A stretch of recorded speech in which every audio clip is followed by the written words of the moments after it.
Pagdedeklara ng State of National Calamity, inaprubahan ni PBBM kasunod ng pananalasa ng Bagyong Tino at posibleng epekto ng Bagyong Yuan.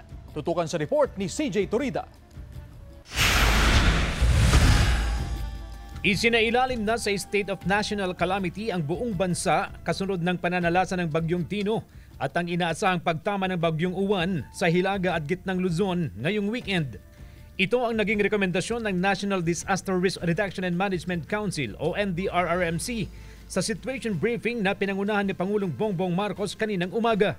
Dahil daw kasi sa lawak at dami ng mga resyon sa bansa na lubhang naapektuhan ng bagyo sa Visayas at sa inaasahang pinsalang idudulot ng paparating na bagyo sa Hilagang Luzon ay kailangan ng ideklara ang State of National Calamity. Sabi ng Pangulo, inaprubahan niya ang rekomendasyon. Sa ilalim ng State of Calamity, mapapabilis ang access sa emergency funds at procurement process na makapagpapabilis sa responde ng gobyerno sa pagtugon sa pangangailangan ng mga nasalanta. Habang ipinag-utos ng Pangulo ang pagbibigay ng relief effort sa mga tinamaan ng Bagyong Tino, partikular ang Cebu.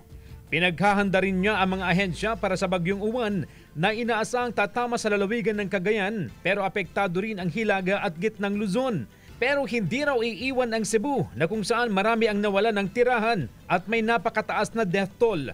Sabi ng Pangulo, ayaw muna niyang magbigay ng bilang dahil nagpapatuloy pa ang pagkahanap sa mga nawawala. Tutulak ang Pangulo bukas sa Visayas upang personal na pangasiwaan ang nagpapatuloy na relief operations ng pamahalaan.